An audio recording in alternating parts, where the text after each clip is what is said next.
व्याकरण सीरीज, जिसमें हम लोग पढ़ा वर्णमाला पढ़ा, उसमें हम लोग स्वर व्यंजन पढ़ लिया है और उसको वर्गीकृत करके पढ़ लिया है। उसी क्रम में बढ़ते हुए आज हम वर्णों को प्राणवत और घोषवत के आधार पर पढ़ेंगे। तो आइए जानते हैं कि प्राणवत के आधार पर वर्ण किस प्रकार के होता है और घोषवत के आधार पर वर्ण को किस प्रकार से उच्चारित करते हैं। तो घोषवत के आधार पर वर्ण आगे बढ़ेंगे आज उसी क्रम में। घोषवत के आधार पर वर्ण। घोषवत के आधार पर जो ये वर्ण है, वर्णमाला है, यानी कि जो 52 अक्षर है, इसको विद्वानों ने दो वर्गों में विभाजित किया है। पहला साघोष वर्ण, पहला विभाजित किया अघोष वर्ण, अघोष वर्ण, और दूसरा सघोष वर्ण, सघोष वर्ण। अब अघोष क्या है और साघोष क्या है? जिन वर्णों के उच्चारण में स्वर तंत्रियां जो है कांप जाती है उसे सघोष वर्ण कहते हैं, और जिन वर्णों के उच्चारण में स्वर तंत्रियां नहीं कांपती हैं उन्हें आघोष वर्ण कहते हैं। इसे हम एक सूत्र के माध्यम से भी जानते हैं, जैसे सूत्र नहीं कहेंगे कि एक ट्रिक के माध्यम से जान लेते हैं। जैसे कहें आगे के द्वि अघोष बाकी बचे सघोष, बाकी बचे सघोष। ये दो लाइन आप ये एक लाइन है, इसको अगर आप याद कर लेते हैं तो आपको पूरा सघोष अघोष वर्ण समझ में आ जाएगा। अघोष वर्ण होता है, इसकी परिभाषा है जिन वर्णों के उच्चारण में, जिन वर्णों के उच्चारण में स्वर तंत्रियां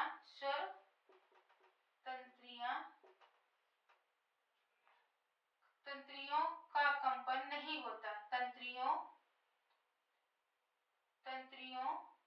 का कंपन नहीं होता, उन्हें अघोष वर्ण कहते हैं।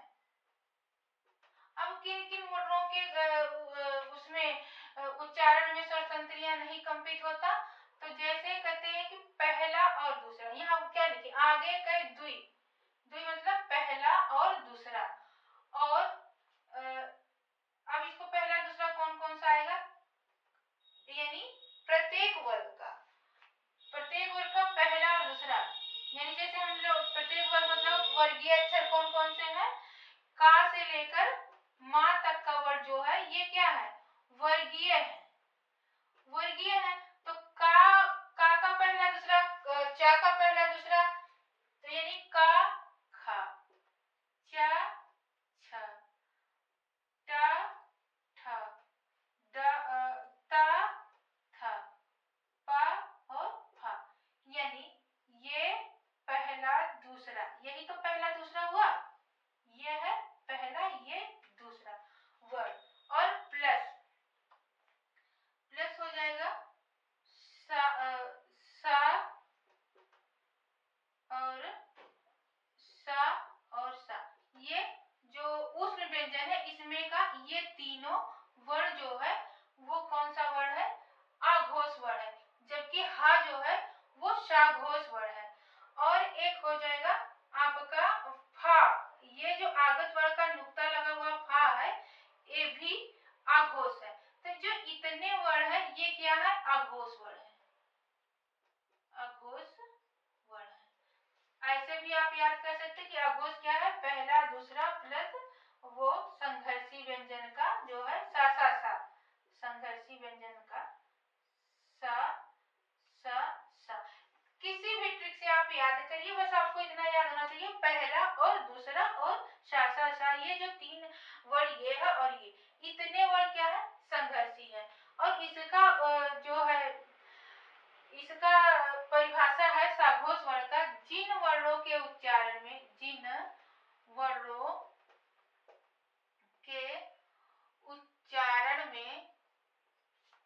उच्चारण में स्वर तंत्रियां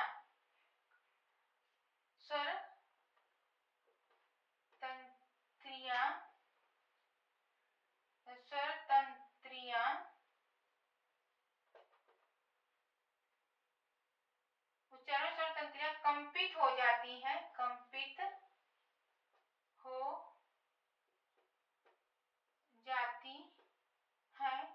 उन्हें सघोष वर्ण कहते हैं, सघोष वर्ण कहते हैं।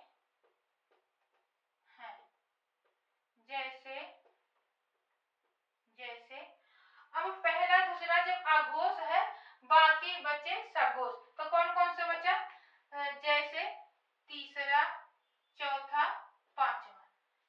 तीसरे में कौन आएगा, ग, तीसरा, चौथा, पांचवा, इसमें ग, घ और अंगा,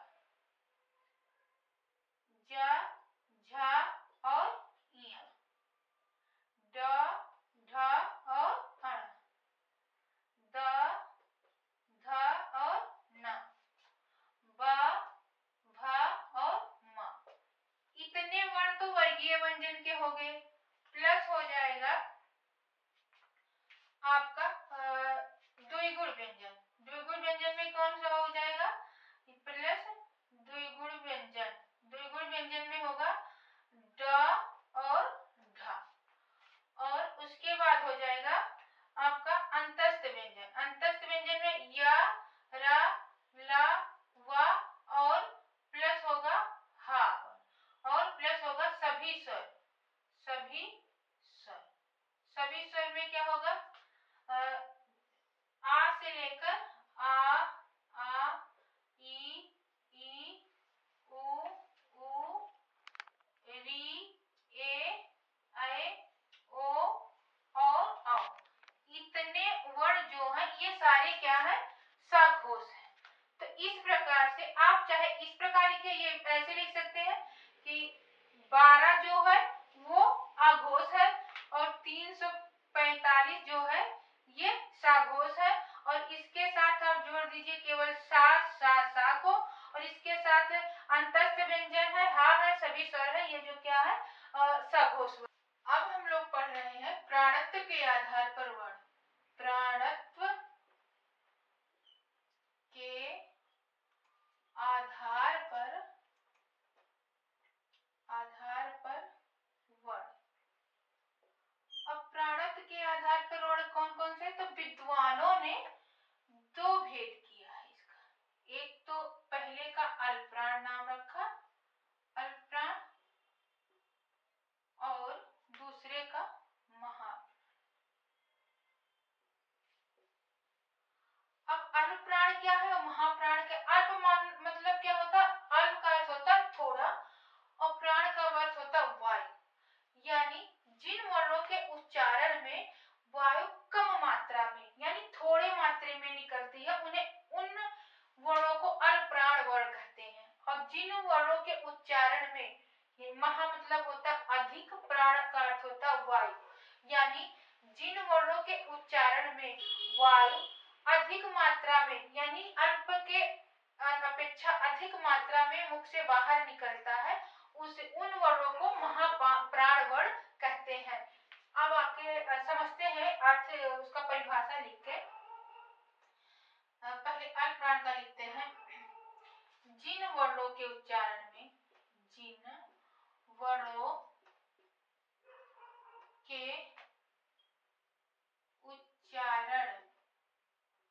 में हवा श्वास, जिन वर्णों के उच्चारण में मुख से श्वास कम मात्रा में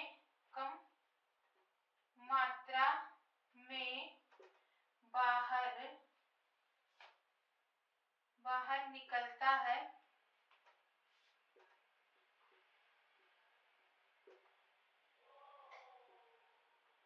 उन्हें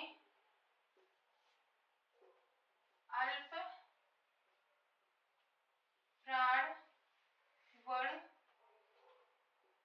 कहते हैं। अब इसके अंतर्गत कौन कौन सा वर्ड आएगा? जैसे इसके अंदर आएगा अल्पप्राण पहला प्रत्येक वर्ग का, जैसे प्रत्येक वर्ग का, प्रत्येक वर्ग का, जैसे नहीं लिखेंगे, प्रत्येक वर्ग का, प्रत्येक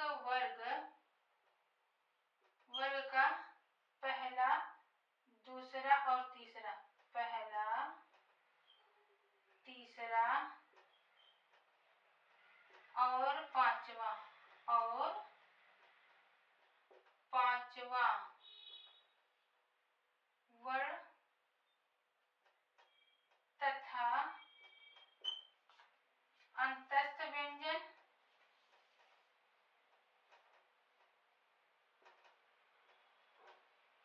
और सभी स्वर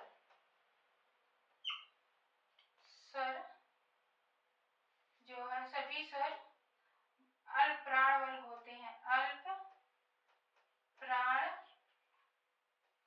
वर्ण होते हैं। अब यहाँ लिख लेते हैं। और इसके साथ भी द्विगुण का जो डा होता है ये भी अल्प प्राण है। तो आइए यहाँ देख लेते हैं कि जैसे क्या क्या होगा। प्रत्येक वर्ग का पहला, तीसरा और पांचवा, ये वर्ग का है, वर्ग का, यानी जो हम लोग पढ़े हैं 25 स्पर्शीय व्यंजन, वर्गीय व्यंजन जो है उनमें का पहला कौन सा हो जाएगा? का, खा नहीं होगा, गा और अंगा। फिर चा, जा और इया, ट, ड और अड़ा, त, द और ना, प, ब और म। ये इतने वर्ड जो है पहला, तीसरा और पांचवा, ये अल्प प्राण है। और इसके साथ और क्या हो जाएगा? इसके साथ प्लस हो जाएगा द्विगुण व्यंजन जो होता है, एक डा होता है और एक ढा के तरीके से होता है। ये द्विगुण व्यंजन जो है इसमें जो ये डा वाला वर्ड है ये भी अल्प प्राण वर्ड है। और प्लस अंतस्थ व्यंजन में या, र, ला और वा हो जाएगा। और सभी स्वर में आ जाएगा आ, ई, उ, री, ए, ऐ, ओ और औ। ये जो है ये सारे वर्ड क्या है? ये आपके अल्प प्राण वर्ड हैं। ये क्या है? अल्प प्राण। अभी टीजीटी परीक्षा 2021 में प्रश्न पूछा गया था कि सभी स्वर होते हैं, सभी स्वर होते हैं, क्या होते हैं? ऑप्शन में था अल्प प्राण या महाप्राण, और भी ऑप्शन में था तो उसमें सही था अल्प प्राण। अब हम देख रहे हैं महाप्राण। महाप्राण वर्ड, महा का अर्थ होता अधिक और प्राण का अर्थ होता वायु। जिन वर्णों के उच्चारण में वायु अधिक मात्रा में मुख से बाहर आता है उन्हें महाप्राण वर्ण कहते हैं। तो आइए लिखते हैं, जिन वर्णों के उच्चारण में हवा मुख से अधिक मात्रा में बाहर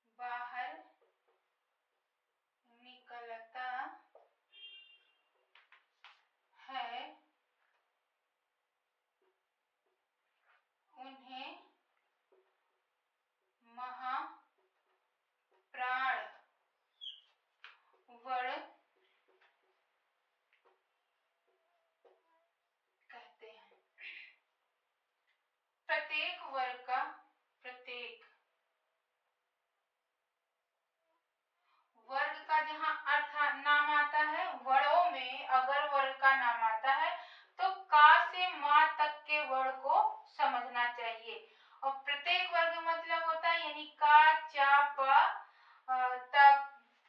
तक के जो वर्ण है उन सारे वर्णों की बात की जा रही है। तो प्रत्येक वर्ग का दूसरा और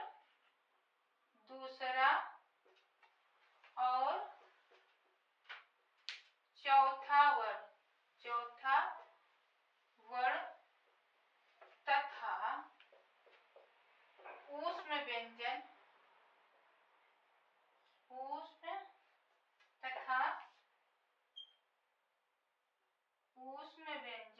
वर्ण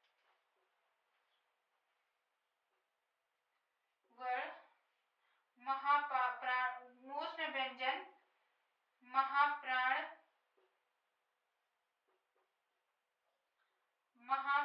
वर्ण होते हैं।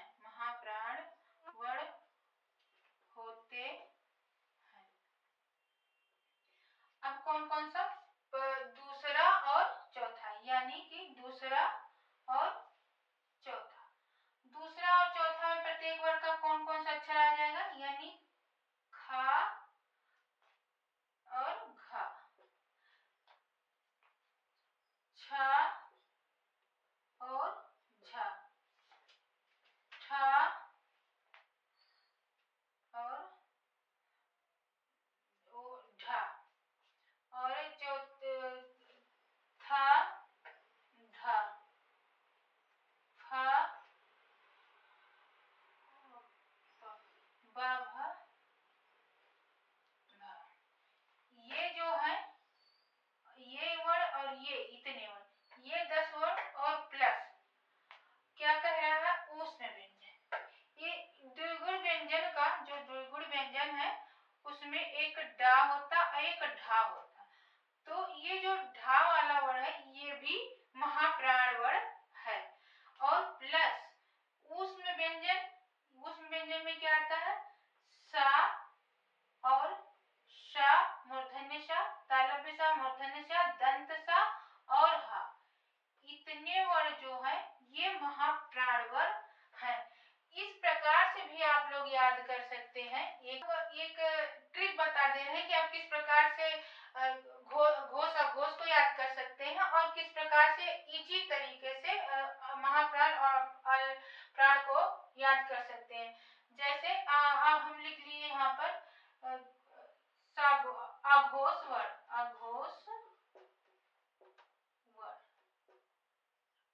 और लिख दिए सघोष वर्ण। इसी सघोष को घोष भी कहते हैं। ये अगर कहीं घोष पूछ लिया तो इसका मतलब ये नहीं कि ये क्या पूछ लिया, ये साघोष या कहिए या घोष कहिए। तो अघोष वर्ण क्या होगा? पहला, दूसरा, और इसके साथ हो जाएगा तो ये 12 जो है ये किस में आ जाएगा? सघोष में आ जाएगा, आघोष में आ जाएगा। तो आघोष में ये हो गया और इसके सघोष में हो जाएगा 345। इसको याद कर लीजिएगा कि 345 यानी तीसरा, चौथा, पांचवा। 345 का अर्थ होता है साघोष और 12 का अर्थ होता है आघोष। और अल्पप्राण और महाप्राण में देख लेंगे, इसमें सभी स्वर भी आ जाएंगे, अंतस्थ व्यंजन भी आ जाएगा। ये सब ट्रिक बनाकर अंतस्थ व्यंजन, और इसमें इसके साथ हो जाएगा ऊष्म हो जाएगा। ऊष्म में केवल सा रहेगा, हाँ यहीं पर रहेगा, और द्विगुण व्यंजन भी यहीं रहेगा, और सभी स्वर तो है ही। ये इतने में आपका सघोष अघोष दोनों आ गया। अल्पप्राण महाप्राण क्या होगा? अल्पप्राण। बस आप लोग को इतने ध्यान देना, और ये है महाप्राण। बस इतने में आपको पूरा अल्पप्राण महाप्राण साघोष आघोष याद हो जाएगा। देखिए अल्पप्राण क्या है? पहला और तीसरा और पांचवा, यानी 135। और महाप्राण क्या है? दूसरा और चौथा, यानी कि 24। आप याद करिए 135 अल्पप्राण, 24 महाप्राण। 135 अल्पप्राण, 24 महाप्राण। इसके साथ आपको करना है, आपको प्लस करना है अंतस्थ व्यंजन को, अंतस्थ व्यंजन को अंतस्थ कर लीजिए। इसमें प्लस कर लीजिए सभी स्वर, इसमें प्लस कर लीजिए द्विगुण व्यंजन का ये डा वाला, ये क्या है अल्पप्राण है। बस इतना आपका अल्पप्राण हो गया। और महाप्राण में आपको इसमें प्लस कर लीजिए संघर्षी व्यंजन को, संघर्षी व्यंजन को कर लीजिए। और डा का द्विगुण व्यंजन का जो ये डा वाला स्वरूप का वाला है इसको कर लीजिए। इतने में ही आपको आघोष साघोष आराम से याद हो जाएगा और ये आपके परीक्षा की दृष्टि से बहुत ही महत्वपूर्ण है। आप लोग इसको सारी वीडियो को देखिए और अपना नोट्स तैयार करिए, पढ़िए और अपने हिंदी व्याकरण को मजबूत बनाइए।